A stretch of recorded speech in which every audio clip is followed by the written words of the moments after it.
మేము సండే శ్రీకాళహస్తికి వెళ్ళాము. ఇది ఎంట్రన్స్లో మేము గేట్ నెంబర్ 4 దాకా వెళ్ళాము. అక్కడ పూజకు కానీ దర్శనానికి కానీ ఫోన్ అలో లేదు.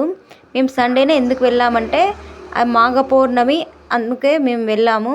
పూజ చేయించుకుంటే చాలా మంచిదని మేము కొండపైకి వెళ్ళాము. అక్కడ రాయి పైన రాయి పెట్టారు కదా, అలా పెడితే త్వరలో ఇల్లు కడతామని నమ్మకం. అది కొండపైన స్టార్టింగ్లో స్టెప్స్ హైట్ చాలా తక్కువ ఉన్నాయి, మధ్యలో పోయేసరికి చాలా హైట్ ఉన్నాయి.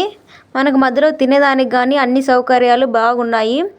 అక్కడ చూసారా శివుడు పార్వతి ఎంత బాగున్నారో, ఎంత పెద్దగా ఉన్నారో. అక్కడ వ్యూ కూడా చాలా బాగుంది.